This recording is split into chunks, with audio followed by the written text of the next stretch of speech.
Good evening. Welcome to episode 21 of Pre-War Dreams. I'm Joe. Like to start out my video like I do most. Yesterday is history. Tomorrow is a mystery. But today is a gift. That's why they call it the present. So, haven't done a video probably about 3 weeks now. And I was listening to some content obviously since then. And a couple of things kind of came up. And kind of just wanted to talk about it for a minute. Nothing earth-shattering, anything like that. Just some thoughts that I had. So I've been watching, like I said, a lot of content. And last Wednesday, I had a really cool opportunity to kind of meet in a kind of a chat. And I was with Jay, Average Vintage card collector. Jeff, a fine card collector, great dude. Jay and Jeff both are awesome. I got a chance to meet Neil from Cardboard Coach Neil. What a down to earth, just great guy. And then Chris from Pine Tar Baseball Cards joined us, and again, another great guy. And we just kind of just talked. We really didn't hash out a lot of things. We didn't cure any diseases or, make the hobby 100% perfect. But, we just talked and kind of hung out. It was just a great time and got to pick brains and be able to just talk to like-minded collectors and get thoughts and ideas and things of that nature. And it was really cool. So I want to thank Jay from Average Vintage Collector for kind of putting that together and kind of putting us together, and I appreciate it. Hope to do that again in the future. Also, this week I did get to see and hear Greg from Midlife Sports Cards and Mike from Junk Wax Hero started a new podcast, the Sports Card Clubhouse podcast. And they were talking about like surface issues and things of that nature in their first episode. I thought that was a really good episode, and I was glad that they're collaborating and seeing that. That was really cool. But Greg had done a video earlier, I guess it was late last week, about doing like expansions into new things, and talked about going into different types of cards and going into different genres and expanding their collections and their hobby journey. And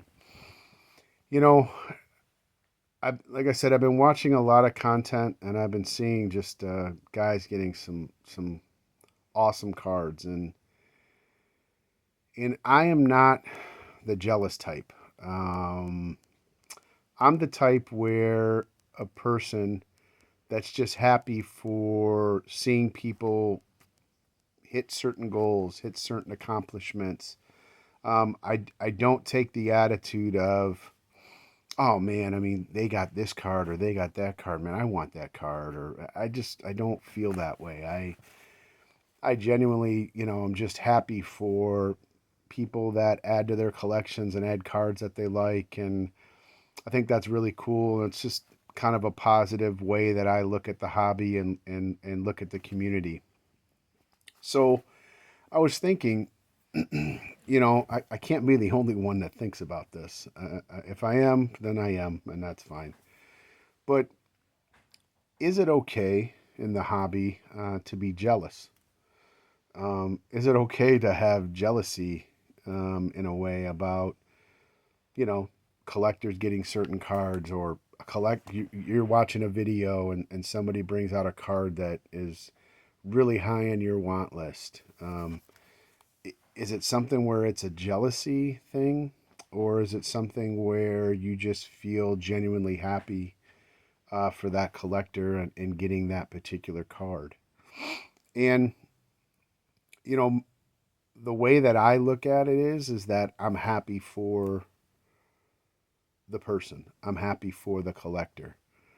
Um, and it's not so much a jealousy with me where you know, I'm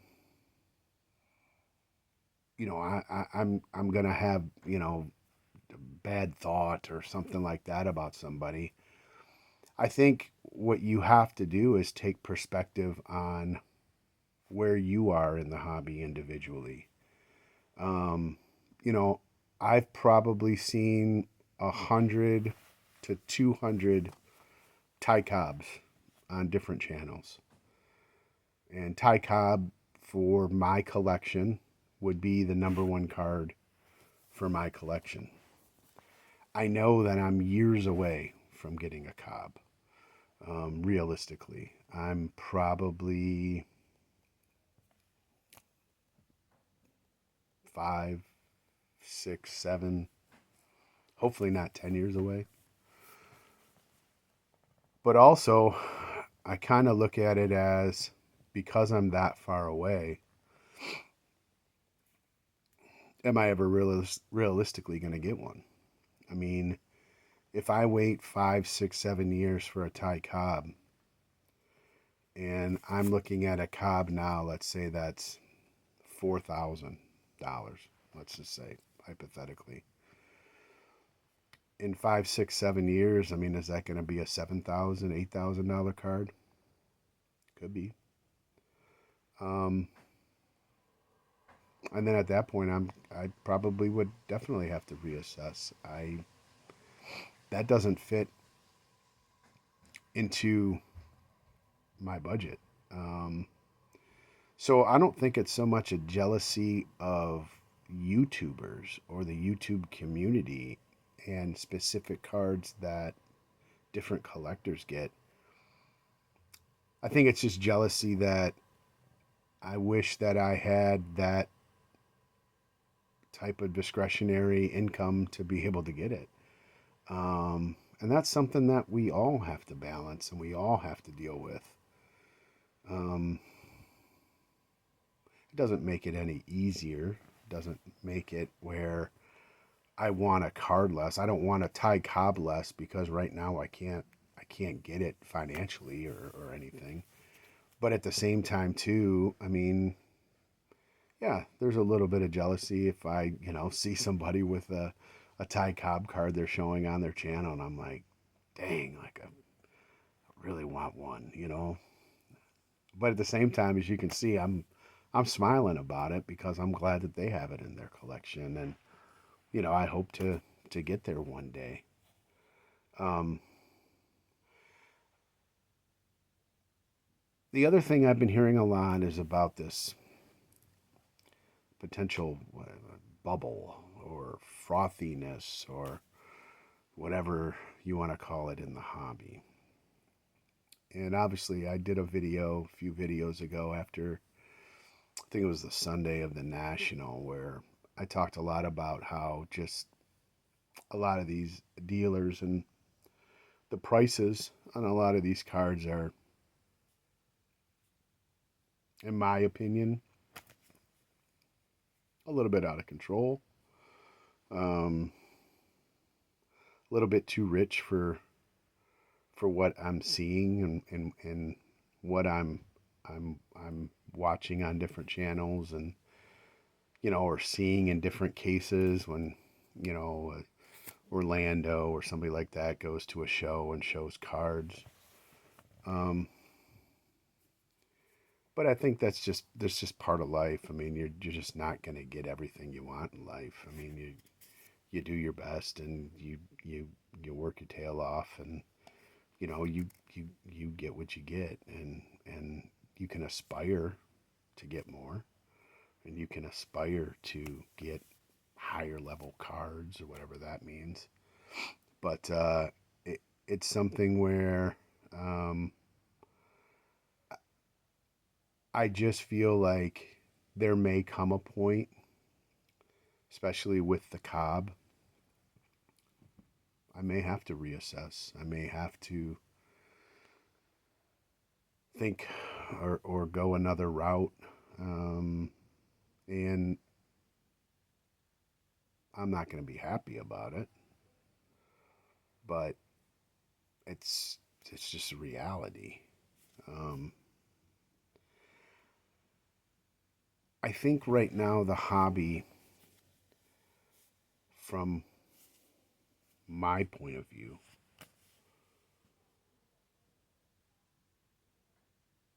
I think there's a lot of collectors and a lot of hobbyists that are getting cards that they do want and checking things off their want list.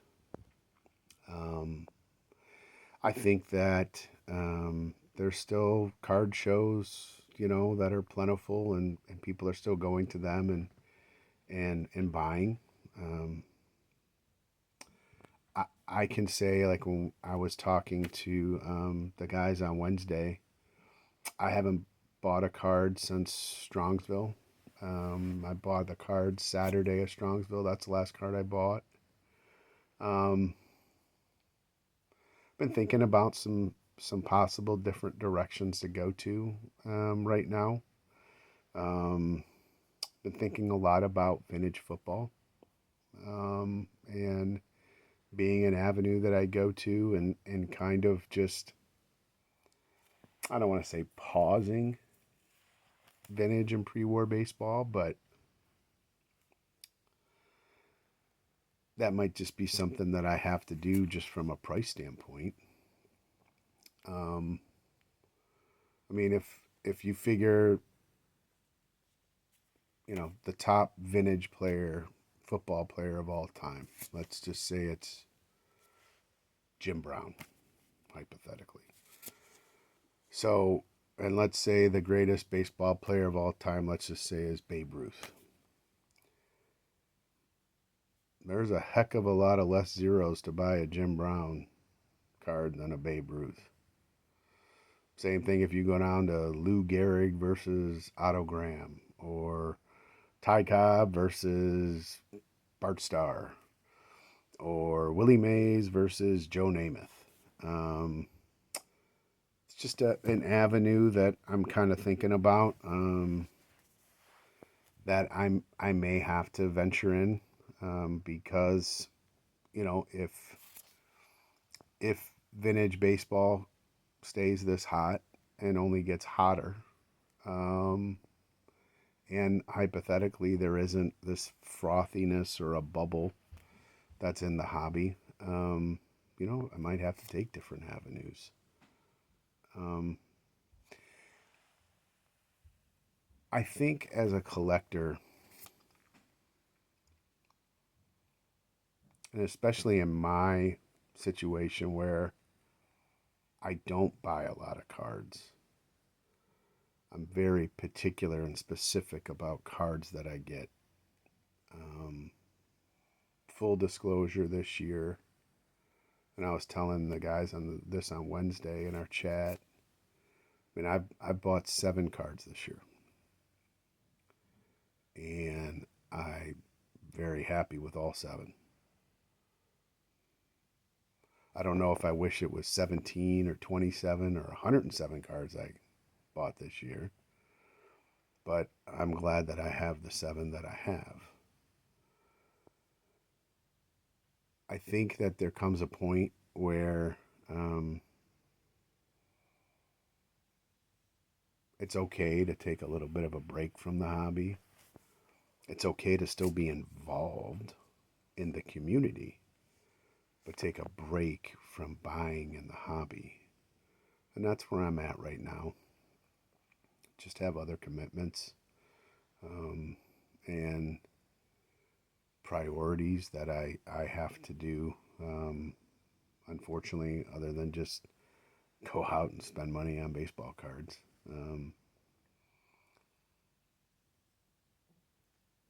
Hypothetically, and kind of, this is kind of a realistic type of um, thought process that I've had, the last probably month or 2, maybe 3.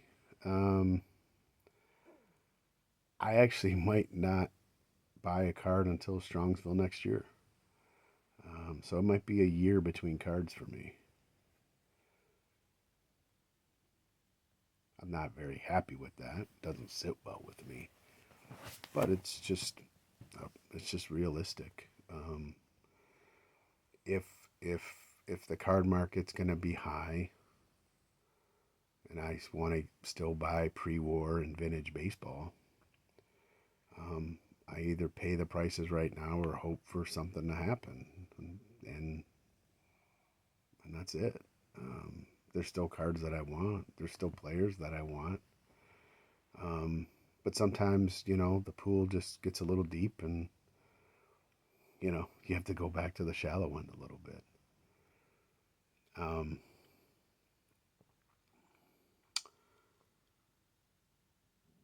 so, kind of to end, I think it's just human nature sometimes to be jealous of what people have or acquire. Um, as long as it's something positive or it's not a totally negative thing. Um, I look at it not so much as a jealousy type of feeling. I look at it more as something as a goal, as to aspire kind of towards. I know in the hobby there's certain cards that I'm never going to be able to get. Um, that's just realistic, you know. But you can still carve out a really nice collection and still have a very, very well-rounded personal collection, and maybe not meet all your goals or all your wishes or all your hopes. Um, I think that what we can learn from other channels and what we can do as a community and having discussions like I had last Wednesday is just bounce ideas off of each other. Maybe see a card and get inspiration to get that card. Um, Not everything is about who gets the most expensive or the best card. It's getting the card that fits in your collection how you want it to fit in your collection, and you being satisfied with it. Not so much the price tag of it, but just the actual piece that is in your collection. And I think that's really important to remember. Um, that's kind of all I have. Just wanted to make a video and kind of give an update of some stuff that I've been thinking about. Um, Excited to see what happens between now and Strongsville. I'm hoping to get maybe a few more cards. Trying to get rid of some as well. Some stuff that doesn't fit in my collection. That's going to be a slow process. But, you got to keep trying to do that and get certain fits, into the ever changing collections that we have. So until next time, thanks for watching. Appreciate it. Um, and hope to talk soon. Thanks. Bye.